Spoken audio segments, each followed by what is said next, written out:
दोस्तों, आज की कहानी है रिवाज। अलर्ट, बिंदास पढ़ाई और सहेलियों में मस्त रहने वाली संजूर अभी तक स्नातक के अंतिम वर्ष में ही थी। उम्र रही होगी मुश्किल से 18 से 19 वर्ष। तभी एक दिन माँ ने बताया उनके किसी परिचित परिवार ने अपने बेटे के लिए उसे पसंद कर लिया है और वे उसे अपने घर की बहू बनाना चाहते हैं। संजू हैरानी से माँ का मुंह देखती रह गई। अभी तो उसकी पढ़ाई भी पूरी नहीं हुई और उसे बिना देखे ही बहू बनाने की तैयारियां हो गई। बड़ा अजीब लगा उसे। माँ ने बताया, जब हम लोग किसी शादी में गए थे, वहाँ पर ही लड़के के परिवार वालों ने और लड़के ने उसे देखकर पसंद कर लिया था। बाकी औपचारिकताएं बाद में पूरी कर ली जाएगी। आज से 50 साल पहले इसी तरह ही शादियाँ होती थी। खैर, देखने और दिखाने की रस्म पूरी हुई और रिश्ता तय हो गया। जल्दी ही शादी भी हो गई। संजू इस घर में बड़ी बहू बनकर आई। परिवार में 3 बेटे, 2 बेटियां और एक सास ससुर थे।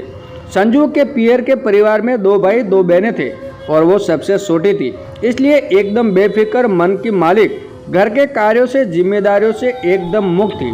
शादी के वक्त सभी उसे कह रहे थे, संजू उस घर की सबसे बड़ी बहू बन के जा रही हो, बहुत भाग्यशाली हो। वहाँ तुम्हें इतना मान, आदर, प्यार और मिलेगा और बड़ी होने के नाते तुम्हारा रौब भी रहेगा। अपनी देवरानियों पर भी रौब झाड़ोगी। वाह, मजे हो गए तुम्हारे तो। घर की बड़ी बहू बनकर सुनकर वो भी बहुत खुश हो रही थी और मन में आनंद की तरंगे उड़ रही थी। सचमुच परिवार के सभी सदस्यों ने उसे सिर आंखों पर बिठा के रखा। देवर नंदे तो उसके साथ सूरजबाजी में लगे ही रहते थे। सास ससुर भी बहुत प्रेम से पेश आते थे। जब घर में कोई मेहमान आते और उसका परिचय ये हमारे घर की बड़ी बहू है कहकर कराया जाता तो वो अपने आप को गौरवान्वित महसूस करती।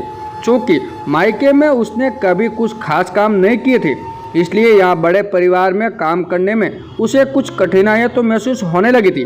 बेशक सब मिलजुल कर काम करते थे, लेकिन फिर भी उसे कई बार अपराध बोध महसूस होता।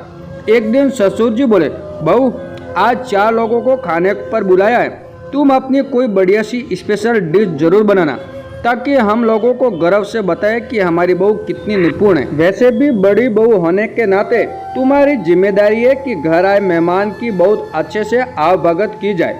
पति भी हाँ में हाँ मिलाते हुए कहा, अब धीरे धीरे तुम्हें अपने सारे फर्ज निभाने शुरू करने ही होंगे, आखिर तुम घर की बड़ी बहू हो। संजू हैरानी से चुपचाप दोनों की बातें सुनते मन में हिसाब लगाने लगी। अभी तो उसकी उम्र 20 वर्ष भी नहीं है और अभी से ही उस पर फर्ज और जिम्मेदारी के बोझ रखने शुरू कर दिए गए। ये कैसी सोच है। पढ़ाई करते करते ही उसकी शादी हुई। वो तो दुनियादारी के बारे में कुछ जानती भी नहीं है और यहाँ एकाएक उसे फर्ज और जिम्मेदारियों की बातें की जा रही है। अब तो देवर भी फरमाइश करते, भाभी मेरे दोस्त आए, जरा बढ़िया सी चाय बनाकर पिला दीजिए ना। नणंद तो अभी हाई स्कूल में थी।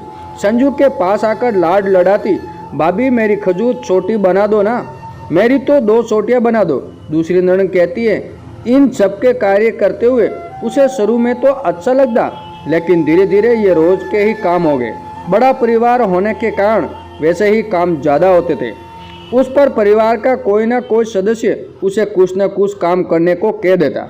बहू मुझे मंदिर जाना है, मेरी ड्रेस प्रेस कर दो। सास कहती है, संजू मेरी शर्ट पैंट निकाल दो, लेट हो रहा है। पति संजय गुआ लगाता है, वो अपने कमरे की ओर मुड़ने को होती, तभी ससुर जी कहते, बहू 1 कप चाय बना दो। सास कहती, वाह कितनी डिमांड है बहू की। इसी तरह खट्टे मीठे अनुभवों के बीच 1 वर्ष बीत गया। अगले 5 वर्षों में संजू 2 प्यारे बच्चों की मां बन गई और उसके दोनों देवरों की शादियां हो गई। दोनों देवरानियां उसे रसोई के कामों में मदद तो करती और उसके दोनों बच्चों को संभालने में भी थोड़ा बहुत सहयोग देती, लेकिन जब कोई जिम्मेदारी का कार्य आता तो दोनों पीछे हट जाती, ये कहकर कि आप बड़ी हो, ये तो आपका फर्ज है, ये तो आपकी जिम्मेदारी है। दोनों देवर नौकरी करते थे। कुछ सालों बाद उन दोनों का ही एक एक करके तब्दला हो गया और वे दोनों दूसरे शहर चले गए। दोनों ननद भी ये ब्याह के लायक हो गई थी। अब उन दोनों के लिए लड़के देखना, शादी की तैयारियां करना, ये सारी जिम्मेदारी भी संजू के ऊपर डाल दी गई। तुम बड़ी बहू हो, ये तुम्हारा फर्ज है, ये कहकर अगर वो इस बारे में पति से कुछ कहती, क्यों छोटों पर जिम्मेदारी नहीं डाली जाती, सब उसी पर क्यों डाली जाती है, तो वो कहता है ये तो जमाने की रीत है, हमेशा से ही अधिकांश जिम्मेदारियां बड़ों पर ही डाली जाती है, चाहे वो बड़ा बेटा हो या बड़ी बहू हो। वो हैरान हो जाती। ये कैसा रिवाज है? सभी को सब काम मिलजुल कर करना चाहिए। अकेले बड़े पर सारा बोझ क्यों डाला जाता है? दूसरे शहर में रहने वाले मामा ससुर का निधन हो गया तो दोनों देवर देवरानियों को वहां जाने के लिए कहा गया, लेकिन कोई भी तैयार नहीं हुआ। दोनों ने ही कह दिया बड़ी भाभी को ही भेज दीजिए, वो बड़े हैं, उन्होंने सब कुछ पता है, हमें तो पता ही नहीं क्या रीति रिवाज होता है। बच्चों को पति और नंदों के भरोसे छोड़कर संजू को सास ससुर के साथ वहां जाना पड़ा। उसे अपने बड़ी बहू होने पर जो गर्व और खुशी महसूस होती थी, अब लगने लगा इससे तो वो मंजली या छोटी बहू होती तो ज्यादा अच्छा रहता। कम से कम सारी जिम्मेदारियां का बोझ उस पर तो न आता। अब नंदों के लिए लड़कों की तलाश जारी भी। इत्तेफाक से दोनों का रिश्ता 15 दिन के अंतर से हो गया। ये तय हुआ कि दोनों की शादियां एक साथ कर दी जाए, इससे कुछ खर्च भी कम हो जाएगा और बाहर से आने जाने वाले रिश्तेदारों को भी सुविधा हो जाएगी। 2 बार नहीं आना पड़ेगा। दोनों बेटियों के लिए देश जुटाना बहुत बड़ा खर्च वाला काम था। दोनों छोटे बेटे बहू को सास ससुर ने खबर भेजी कि बहनों की शादी के लिए वे अपना यथासंभव सहयोग दें। दोनों ने ही टाल मटोल करते हुए अपनी लाचारी और बढ़ते खर्च का हवाला देते हुए कहा कि वे पूरी कोशिश करेंगे। सास ससुर समझ गए कि उनकी तरफ से कोई बहुत अच्छा सहयोग मिलने वाला नहीं है। एक दिन सास संजू से बोली, बहू तुम्हारे हिस्से में जो खानदानी रानी हार आया है वो कम से कम 15 तोले का है। इस समय हमारे पास बहुत बड़ा खर्च है। मैं सोच रही हूँ उसी हार को तोड़वाकर दोनों बेटियों को एक एक सेट बनवाकर दे दिया जाए। तुम्हारा क्या ख्याल है? सास की बात सुनकर संजू के पांव तले से जमीन निकल गई। उसके हिस्से में आए खानदानी हार को भी अब फर्ज की आड़ में उसे वापस लेने की योजना बनाई जा रही है। कितना बड़ा अन्याय है ये। माँ जी ये क्यों नहीं समझती? ऐसे ही खानदानी हार दोनों देवरानियों के पास भी तो उनसे क्यों नहीं मांगे जा रहे?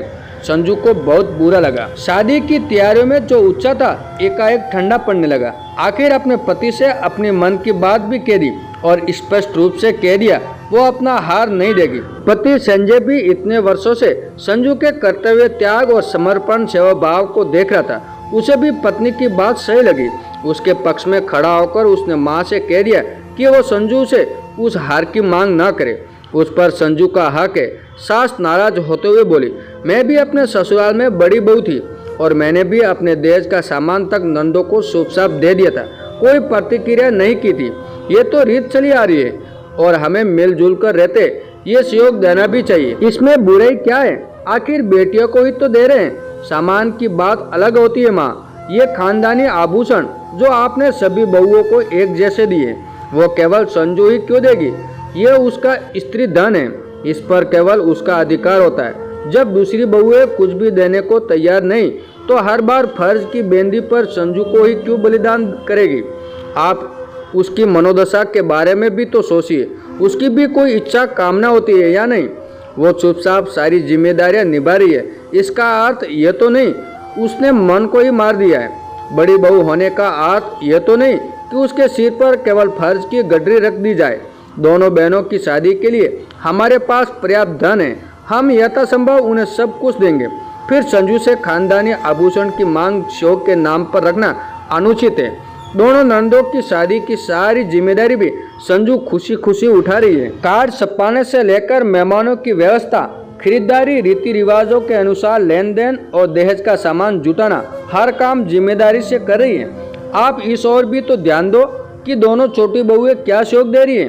वे मेहमानों की तरह आकर चली जाएगी, उन्हें तो आप कुछ नहीं कहेंगे, लेकिन सारी उम्मीदें केवल संजू से ही क्यों लगा रखी? क्या ये संजू के प्रति अन्याय नहीं? बेटी की बातें सुनकर पहली बार सास को महसूस हुआ कि वो पुरानी परंपरा, रीति रिवाजों को ध्यान में रखते हुए उसी सोच के अनुसार चल रही थी। केवल बड़ी बहू से ही सारे फर्ज, जिम्मेदारियों को निभाने की उम्मीद लगाए बैठी थी, जो कि उसके प्रति नाइंसाफी थी। अपनी गलती का एहसास हुआ तो कुछ पछतावा भी हुआ। अनजाने में इतनी सुगढ़ समझदार बहू के साथ अन्याय कर बैठी। माहौल को हल्का और सहज बनाने के उद्देश्य से वो बोले, अच्छा चलो आज दोनों बेटियां मिलकर चाय और नाश्ता बनाएगी, फिर हम सब मिलकर पैकिंग का काम शुरू करेंगे। सभी के चेहरे पर मुस्कान आ गई। दोस्तों ये कहानी आपको कैसी लगी कमेंट करके जरूर बताएं और हमारे चैनल पे नए हो तो हमारे चैनल को सब्सक्राइब जरूर कीजिएगा। धन्यवाद।